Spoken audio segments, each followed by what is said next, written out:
ladies, it's Sarah Leonard here from acatlikecuriosity.com, and this is my Curious Chat Q&A session for December 2016. I didn't have a huge amount of questions this time. I think it's perhaps a little bit busy in the run up to Christmas. People didn't have the time to sit and think of questions to ask and things. But the one question I did have was from Cheryl, and it was about how I get inspiration for painting my different paintings, in particular the angels, but how I get inspiration and how I come up with all the different ideas and all of that kind of thing, how to get started, how to know what to do. I would say primarily the thing that gives me the most inspiration is actually kind of investing in lessons for myself. So I take lessons with other online artists on a regular basis and learn different things and new techniques and new ideas that way. But also I'm quite free in what I plan to do. So sometimes I'll come up with a sort of series idea. So I'll paint one particular painting and then I'll really like that particular painting. And what I'll do then is do a lot of other paintings in the same kind of style until I feel like I've done that, if that makes sense. So sometimes I go with an idea of carrying on from a series, but most of the time I come along to a new painting with a totally blank canvas and a totally blank idea as to what I'm going to do. So I don't have a set outcome in mind. I just paint what I think.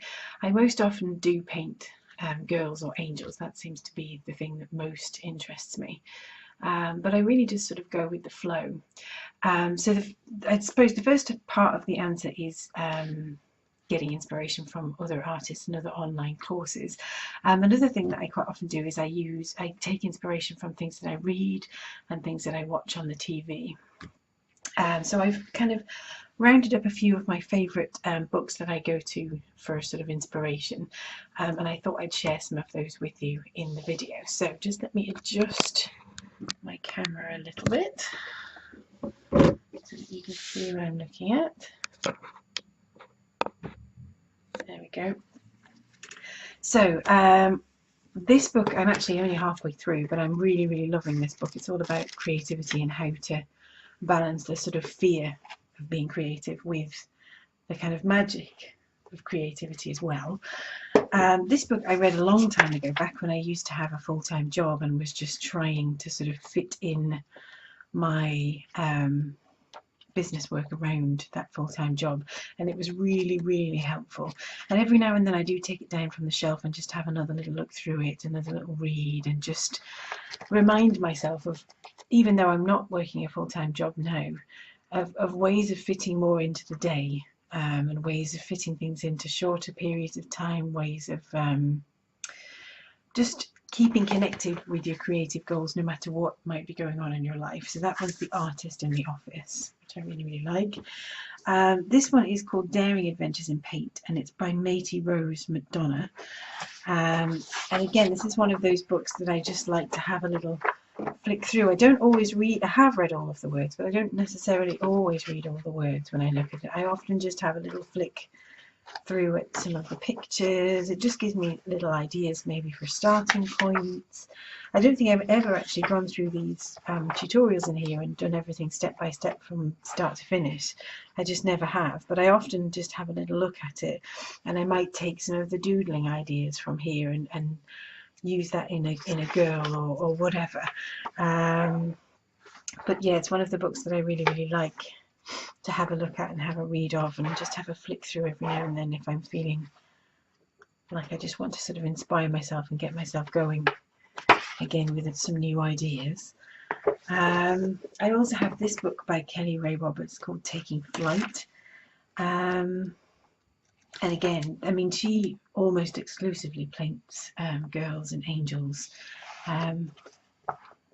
So there's lots of sort of visual inspiration in here for me. And there are other artists in here as well, and lots of sort of little question pages that help you sort of think through what you want and how you want to do it and what your kind of goals are and all of those kinds of things. So that's another book that I quite regularly sort of flip through for little ideas.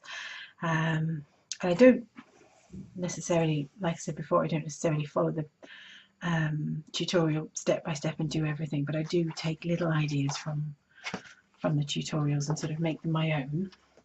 And this book I got last Christmas actually, and I just love, there's such a riot of colour. I just love having a little look through it.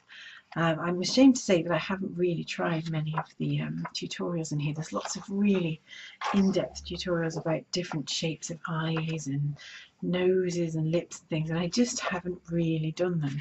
But I have spent quite a lot of time just sort of flicking through the book, looking at different colours, different shapes, different ideas, and just seeing what takes my fancy. I think with all of these books, I do read them cover to cover when I very first get them, but then I sort of take in some of the ideas, but I don't necessarily recreate those ideas exactly when I make my own artwork. I just sort of take inspiration from those ideas more than anything.